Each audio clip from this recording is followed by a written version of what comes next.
ಏನು ಹೋರಾಟಕ್ಕೆ ಬಂದಿದ್ದಾರೆ, ನಮಗೆ 100% ವಿಶ್ವಾಸ ಇದೆ. ಸ್ವಾಮೀಜಿ ಅವರು ಬಂದು ಇಲ್ಲಿ ಕೂತಿದ್ದಾರೆ ಅಂದ್ರೆ ಅವ್ರಿಗೆ ನ್ಯಾಯ ಸಿಕ್ಕೇ ಸಿಗುತ್ತೆ ಅಂತಂದು ಹೇಳಲಿಕ್ಕೆ ಇಷ್ಟಪಡ್ತೀನಿ ಸ್ನೇಹಿತರೆ. ಅದೇ ರೀತಿಯಾಗಿ ಸ್ವಾಮೀಜಿ ಅವರು ಇವತ್ತು ಒಂದು ಮಾತು ಹೇಳಿದ್ರು, ಅದು ಖಂಡಿತವಾಗಿ ಇಡೀ ರಾಷ್ಟ್ರದಲ್ಲಿ ಅದು ಅನುಕರಣೆ ಮಾಡಬೇಕು. ವೆಪನ್ ಫಾರ್ ವುಮನ್, ಪ್ರತಿಯೊಬ್ಬರು ಹೆಣ್ಣತ್ರ ಒಂದು ಗನ್ ಕೊಡ್ಬೇಕು. ಇದು ಕೇವಲ ಯಾವುದೋ ಒಂದು ವ್ಯಕ್ತಿ ಅಥವಾ ಒಂದು ಹುಡುಗ ಬಂದು ಮಾಡಿರ್ತಕ್ಕಂಥದ್ದಲ್ಲ. ಇದು ನಮ್ಮ ರಾಷ್ಟ್ರದಲ್ಲಿ ನಿರಂತರವಾಗಿ ಈ ಲವ್ ಜಿಹಾದ್ ಆಗ್ತಾ ಹೋಗ್ತಾ ಇದೆ ಸ್ನೇಹಿತರೆ. ಆದ್ರೆ ನಾವೆಲ್ಲರೂ ಕೂಡ ಆದ್ಮೇಲೆ ಕಣ್ಣೀರು ಇಡ್ತೀವಿ, ಅಳ್ತೀವಿ ಹೊರತು ಅದಕ್ಕೆ ಯಾರು ಕೂಡ ಪರಿಹಾರ ಹುಡುಕಲ್ಲ. ಇವತ್ತು ನಮ್ದು ಯಾವ್ದು ಕೂಡ ಯಾವ್ದಾದ್ರು ಒಂದು ಪಕ್ಷಕ್ಕಾಗಿ ಇಲ್ಲಿ ಬಂದು ಕುಂತಿಲ್ಲ ನಾವು. ಯಾವುದೇ ಕಾಂಗ್ರೆಸ್, JDS, BJP ಅಂತ ಬಂದು ಕುಂತಿಲ್ಲ. ಇವತ್ತು ನಮ್ಮ ಹಿಂದೂವಿನ ಒಬ್ಬ ಯುವತಿಯನ್ನ ಹತ್ಯೆ ಮಾಡಿ ಲವ್ ಜಿಹಾದ್ ಮಾಡಿದ್ದಾರೆ. ಇದು ಟಿವಿಯಲ್ಲಿ ಎಲ್ಲದರಲ್ಲೂ ಕೂಡ ಬೇರೆ ಬೇರೆ ರೀತಿಯಲ್ಲಿ ತೋರಿಸ್ಲಿಕ್ಕೆ ಬಯಸ್ತಾ ಇದ್ದಾರೆ ಸ್ನೇಹಿತರೆ. ನಾನು ಅವ್ರಿಗೆ ಹೇಳಲಿಕ್ಕೆ ಇಷ್ಟಪಡ್ತೀನಿ, ಲವ್ ಜಿಹಾದ್ ಅಂದ್ರೆ ಫಸ್ಟ್ ಅರ್ಥ ಮಾಡ್ಕೊಳ್ಳಿ. ಲವ್ ಮಾಡಿ ಪ್ರೀತಿ ಮಾಡೋರಿದ್ರೆ ಅವರು ಮದುವೆ ಆಗ್ತಾರೆ, ಜೊತೆಗಿರ್ತಾರೆ. ಆದ್ರೆ ಲವ್ ಜಿಹಾದಲ್ಲಿ ಒಂದು 2-3 ತರ ವೆರೈಟಿ ಇದಾವೆ. ಒಂದು ಲವ್ ಮಾಡಿ ಮದುವೆ ಆಗಿ ಮಕ್ಕಳು ಮಾಡಿ ಅವರಿಗೆ ಮತಾಂತರ ಮಾಡಿ IAS ಉಗ್ರರಿಗೆ ಟ್ರಾನ್ಸ್ಫರ್ ಮಾಡ್ತಾರೆ. ಒಂದು. ಎರಡನೇದು, ಅವರನ್ನ ಈ ರೀತಿ ಯಾವಾಗ ಒಪ್ಪೋದಿಲ್ಲ. ಈಗ ನಮ್ಮ ನೇಹ ಹುಡುಗಿ ಬಹಳ ಸಂಸ್ಕಾರವಂತೆ, ನಮ್ಮ ವೀರಶೈವದ ಒಂದು ಅಣು ಆ ಹುಡುಗಿ.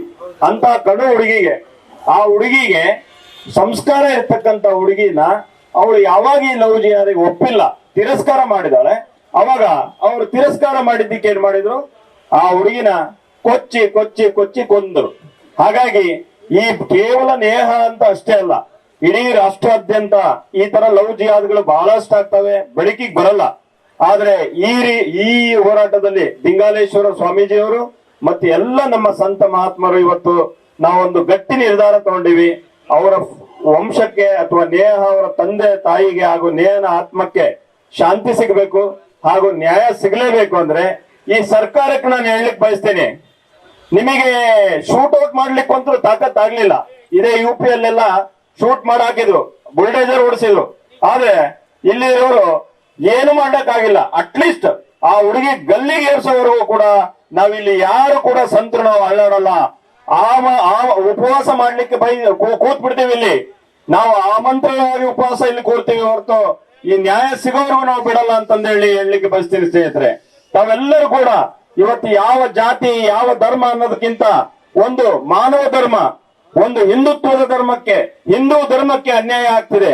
ಹಾಗಾಗಿ ತಾವೆಲ್ಲರೂ ಕೂಡ ಇಡೀ ರಾಜ್ಯಾದ್ಯಂತ ಎಲ್ಲರೂ ಕೂಡ ಇದಕ್ಕೆ ಹೋರಾಟ ಮಾಡಿ, ಎಲ್ಲರೂ ಕೂಡ ಹ್ಯಾಶ್ಟ್ಯಾಗ್ ಹಾಕ್ರಿ, #ಫಾರ್ ಜಸ್ಟಿಸ್ ಫಾರ್ ನೇಹ ಅಂತಂದೇಳಿ ಹಾಕಿ ಎಲ್ಲರೂ ಕೂಡ ಎಲ್ಲರೂ ಕೂಡ ನ್ಯಾಯ ಸಿಗೋವರೆಗೂ ಬಿಡಬೇಡ್ರಿ.